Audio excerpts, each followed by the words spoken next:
السلام علیکم ورحمۃ اللہ، میں ہوں بلال ساجد اور بات کریں گے ایک بزنس مین کے حوالے سے جس نے بینکوں کو فراڈ لگایا اور بہت کمال طریقے سے فراڈ لگایا۔ یہ جو اکثر ہم سنتے ہیں نا کہ فلاں نے اتنے ارب روپے کھا لیے اور اتنے پیسے چرا لیے، لیکن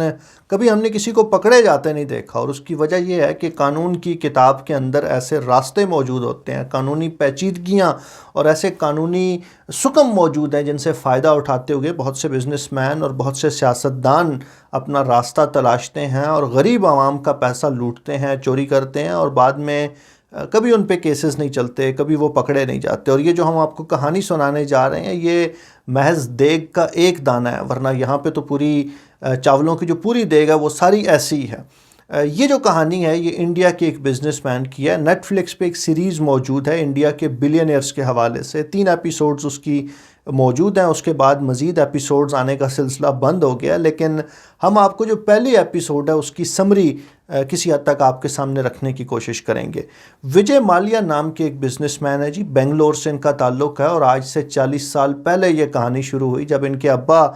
بنگلور میں اپنی فیکٹری رکھتے تھے، شراب بنانے کی فیکٹری۔ اب انڈیا اور پاکستان کی سوسائٹی میں ہمارے سوشل فیبرک میں جو کہ کوئی بہت بڑا ڈفرنس نہیں ہے، تو شراب کو وہاں بھی اسی طرح سے دیکھا جاتا ہے، شراب کے کاروبار کے بارے میں اسی طرح کی رائے رکھی جاتی ہے جس طرح پاکستان میں ہے۔ تو پاکستان میں آپ کو کوئی ایسا بڑا نام فرنٹ پہ سکرین پہ ایسا کوئی بہت بڑا نام نہیں ملتا جو شراب نوشی کے کاروبار سے منسلک ہو۔ تو وجے مالیہ کے جو ابا جی تھے وہ چونکہ سیانے آدمی تھے، سمجھدار آدمی تھے، تو وہ شراب نوشی کا کاروبار تو کرتے تھے لیکن لو پروفائل میں رہ کے کرتے تھے۔ 1980s میں جب وجے مالیہ کے ابا جی کو ہارٹ اٹیک ہوا، ان کی وفات ہو گئی، تو اس کے بعد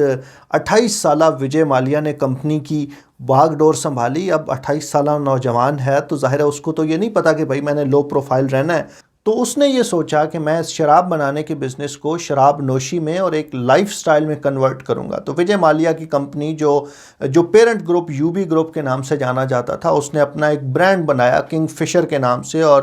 کنگ فشر کا جو بیئر تھا، جو شراب تھی، اس کو ایک برانڈ کے طور پہ انٹروڈیوس کرا دیا۔ جس طرح ہمارے ہاں بہت سے لوگ میک ڈونلڈ پہ جا کے یہ نہیں کہتے کہ مجھے برگر چاہیے، حالانکہ ہوتا تو وہ برگر ہی ہے، بلکہ وہ کہتے ہیں بھائی مجھے بگ میک چاہیے۔ تو یہ جو بگ میک ہے نا، یہ برانڈ ہے، میک ڈونلڈ کا برانڈ ہے۔ تو اس طرح جب بنگلور میں لیگلی شراب خانے کھلنے شروع ہوئے، پبز بنانے کی اجازت ملی، تو یہ جو کنگ فشر ہے، شراب بنانے والی کمپنی، شراب کی برانڈ، انہوں نے اپنا پہلا پب بنایا اور انہوں نے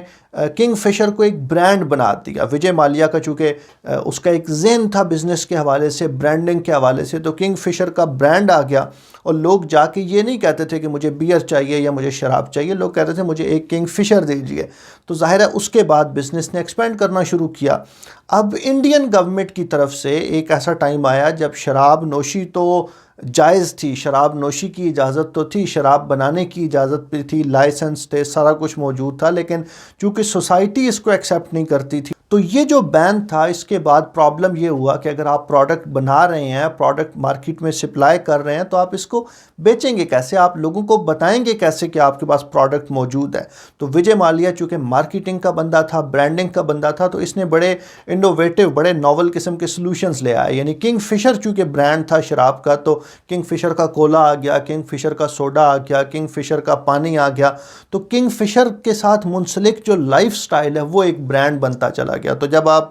کنگ فشر کے سوڈا کو ایڈورٹائز کر رہے ہوتے تھے تو جاننے والے جانتے تھے کہ اصل میں آپ کنگ فشر کی بیئر کو، اس کی شراب کو ایڈورٹائز کر رہے ہیں۔ تو یہ جو سلسلہ تھا برانڈنگ کا، یہ چلتا گیا، اور وجے مالیہ نے انڈین کرکٹ ٹیم کو سپانسر کرنا شروع کیا، بعد میں اپنی کرکٹ ٹیم خرید لی، فارمولا 1 کی ایک پوری ٹیم خرید لی، تو برانڈ بنتا گیا، کنگ فشر کے ارد گرد ساری چیزیں موو کرتی گئیں، اور وجے مالیہ نے جو اپنی پرسنالٹی تھی، جو ان کا اپنا پرسونا تھا، اس کو اس طرح سے بلڈ کیا کہ لوگ اس کو کنگ آف گڈ ٹائمز کہتے تھے، یعنی اچھے وقتوں کا بادشاہ ہو، جو ہمارے یہاں کہتے ہیں نا تسی بادشاہ آدمی ہو۔ تو وجے مالیہ کو بھی اس کے یار دوست کہتے تھے کہ یار آپ تو بادشاہ سلامت ہیں۔ ویسے بھی جب آپ کے پاس پیسے کی ریل پل ہوتی ہے نا، تو یہ جو ہوا مارنے والے ہوتے ہیں یہ ویسے ہی کہیں نہ کہیں سے نکل آتے ہیں، آپ کے یار دوست بن جاتے ہیں۔ تو وجے مالیہ کا اچھا ٹائم چل رہا تھا، ایک برانڈ بن رہا تھا، اب اس برانڈ کی ایکسٹینشن کی، ایکسپینشن کی ضرورت تھی، اور وجے مالیہ نے اس کے لیے یہ سوچا کہ انڈیا میں چونکہ مڈل کلاس پہ بوم آ رہا ہے، مڈل کلاس ایکسپینڈ ہو رہی ہے، تو اس میں جو بہترین بزنس ہے وہ ایئر لائنز کا بزنس۔ تو تو وجے مالیہ نے اسی کنگ فشر کے برانڈ کو ایکسٹینڈ کرتے ہوئے کنگ فشر ایئر لائن بنا دی. اب ظاہر ہے ایک چھوٹی ایئر لائن تھی, شروع میں جو ٹارگٹ تھا وہ ڈومیسٹک ایئر لائن کے طور پہ اس کو متعارف کرایا گیا, اور یہ کہا گیا کہ اس میں کوئی اکانومی کلاس نہیں ہے, کوئی بزنس کلاس نہیں ہے, کوئی سیکنڈ کلاس نہیں ہے, بلکہ ایک ہی کلاس ہے اور اس کلاس کا نام ہے کنگ فشر کلاس. اچھا, ایئر بس سے A320 خریدے گئے, ایک کے بعد دوسری ڈیل کی گئی, آہستہ آہستہ کر کے فیچرز انکریز کیے گئے. Flight attendants, normal flight attendants کو ہائر کرنے کی بجائے ماڈلز ہائر کی گئیں. جو کھانا تھا وہ عام بریانی اور روٹی چپاتی دینے کی بجائے انہوں نے لیوش قسم کا فوڈ سرو کرنا شروع کیا, تو ایک پوری کلاس بنا دی.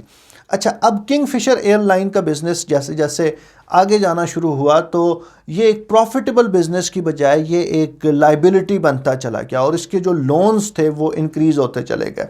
تو ہوتا یہ تھا کہ جب بھی وجے مالیہ کو پیسے چاہیے ہوتے تھے وہ بینک کے پاس جاتے تھے اور بینکس کو جا کے کہتے تھے جی مجھے اتنا لون چاہیے. وہ ان سے ان کے جو دوسرے ایسٹس تھے, کنگ فشر ایئر لائن ہو گیا, ان کے شراب کا بزنس ہو گیا, کوئی دوسرا بزنس, اس کو ایز اے سیکیورٹی رکھ کے ان کو لون دے دیتے تھے. اب یہاں پہ وہ کہانی شروع ہوتی ہے جو بنیادی طور پہ کنگ فشر ایئر لائن میں, اور صرف کنگ فشر ایئر لائن میں نہیں بلکہ ہر اس طرح کے بزنس میں پرابلم کریٹ کرتی ہے. انڈیا کے اندر جو بینکنگ ہے وہ پرائیویٹ بینکنگ نہیں ہے, وہ آپ کی پبلک سیکٹر بینکنگ. 1969 میں اس وقت کی انڈین گورنمنٹ نے بہت سے بینکس کو نیشنلائز کر لیا تھا, اس کو سرکاری تسلط میں لے کر آئے تھے, اور اس کا بنیادی مقصد یہ تھا کہ سرکاری بینک ہوں گے تو وہ آپ کے فارمرز کو, عام لوگوں کو بھلے طریقوں سے لون دے لیں گے, اور اگر خدا نخواستہ کہیں پہ کوئی کسان پیسے واپس نہیں کر سکتا تو وہ ڈسٹریبیوٹ ہو جائے گا سارے ملک پہ, بہت بڑی آبادی ہے تو ٹیکس پیئرز کے پیسوں سے وہ پیسے پورے ہو جائیں گے.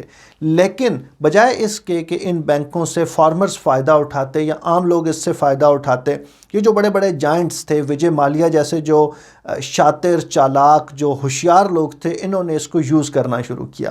اب تین بنیادی چیزیں ہوتی ہیں جو اس طرح کے بینک کو قرضہ دینے پہ مجبور کرتے ہیں. یعنی دیکھیں نا, ایک شخص آپ سے قرضہ لینے پہ آیا تو ظاہر آپ اس سے کچھ ڈاکومنٹس مانگیں گے, اس کی کمپنی کی فائنینشیل ڈیٹیلز مانگیں گے, اس کی پروگرس مانگیں گے, اس کی جو پروجیکشنز ہوں گی, فیوچر پروجیکشنز ہوں گی, اس کا بزنس پلان آپ اس سے مانگیں گے. یہ ساری چیزیں آپ اس سے بھی لیں گے اور پھر اپنے سورسز سے بھی چیک کریں گے. اگر بڑی اماؤنٹ کوئی بندہ ڈیمانڈ کر رہا ہے, $100 ملین, 200, 400 ملین ڈالر ڈیمانڈ کر رہا ہے, تو ظاہر ہے آپ کے اپنے سورسز بھی ہوں گے جن کے ذریعے آپ چیک کریں گے کہ کیا واقعی یہ پیسے مجھے دینے چاہیے یا نہیں دینے چاہیے. لیکن چونکہ یہ سرکار کے بینکس ہیں تو تین طرح کی چیزیں ہیں جن کی وجہ سے مسئلہ آتا ہے. ایک تو پولیٹیکل پریشر ہوتا ہے, بعض اوقات اگر آپ وجے مالیہ کی جگہ پہ بیٹھے ہوں گے تو آپ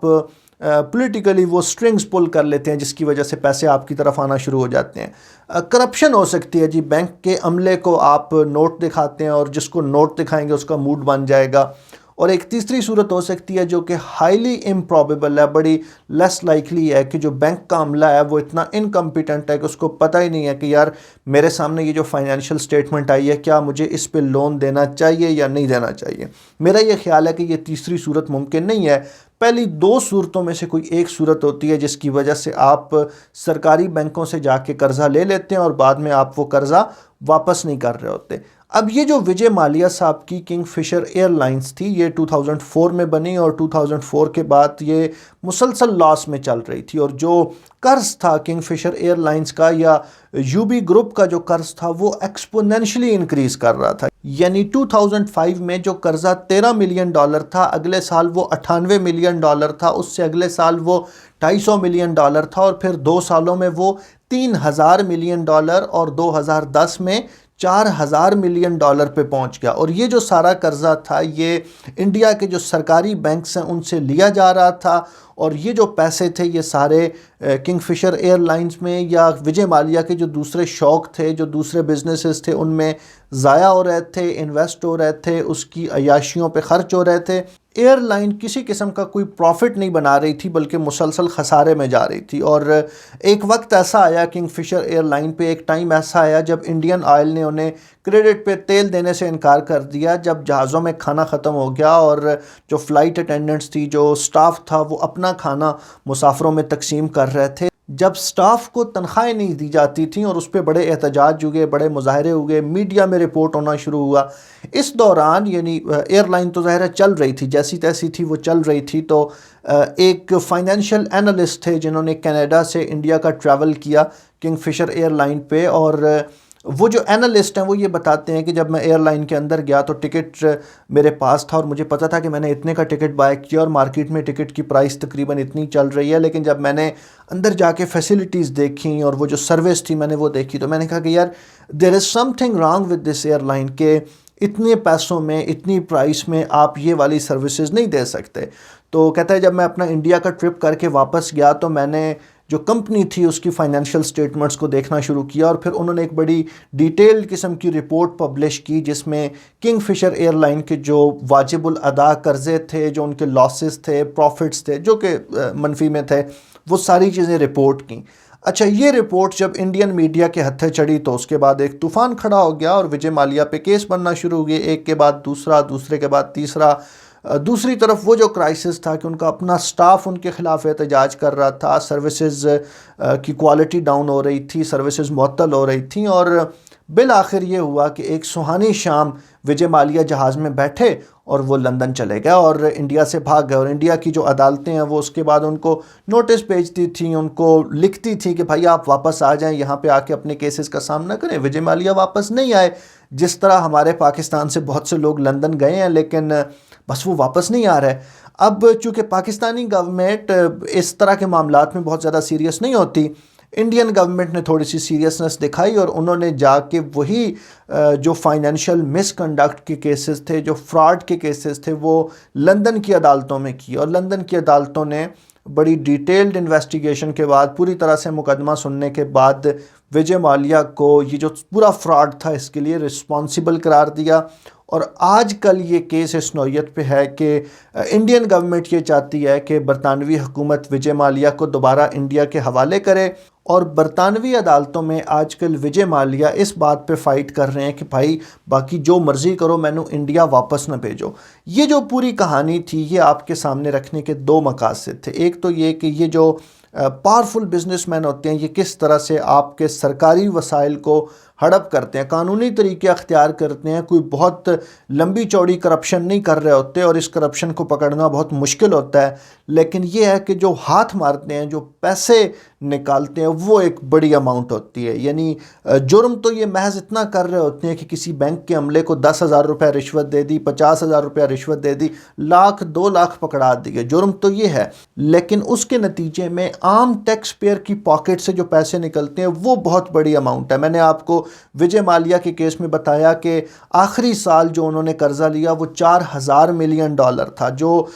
تمام کیسز کے بعد جو پیسے وجے مالیہ انڈین پیپل کو، انڈین پبلک کو اوو کرتا ہے وہ تقریباً $2 بلین کے آس پاس. ایک بہت بڑی اماؤنٹ ہے جو وجے مالیہ نے انڈین لوگوں سے چرائی ہے اور اسے واپس کرنی ہے. اور دوسرا مقصد یہ تھا کہ پاکستانی گورنمنٹ بھی اگر ان لوگوں کے بارے میں مقدمات قائم کرنے میں بہت سیریس ہے جن کے بارے میں ہمارے ہاں روزانہ کی بنیاد پہ یہ پروپیگنڈا ہوتا ہے کہ انہوں نے چوری کی اور وہ ملک سے بھاگ گئے ہیں، تو یہ کیسز اگر آپ کے پاس پروف موجود ہیں، اگر آپ کے پاس ڈیٹیلز موجود ہیں، تو یہ کیسز لندن کی عدالتوں میں بھی فائل کیے جا سکتے ہیں. اس میں کوئی لمبی چوڑی سائنس کی بات نہیں ہے. آپ اپنے پاکستانی جو وہاں پہ آپ کا سفارت خانہ ہے اس کے ذریعے وکلاء ہائر کریں اور گورنمنٹ آف پاکستان کی طرف سے آپ وہاں پہ کیس کریں، اور اگر آپ کے کیس میں جان ہوئی، آپ کے پاس کوئی ثبوت موجود ہوئے تو آپ کے کیس کو سنا بھی جائے گا اور وہاں سے انصاف ملنے کی زیادہ توقع ہے نسبتاً ان عدالتوں کے جہاں پہ جسٹس فائز عیسیٰ انصاف کے لیے رول رہے ہیں. یہ ایک کہانی تھی، اس کو آپ کے ساتھ شیئر کیا. آپ لوگ اس حوالے سے کیا سوچتے ہیں ہمیں ضرور بتائیے. بہت شکریہ.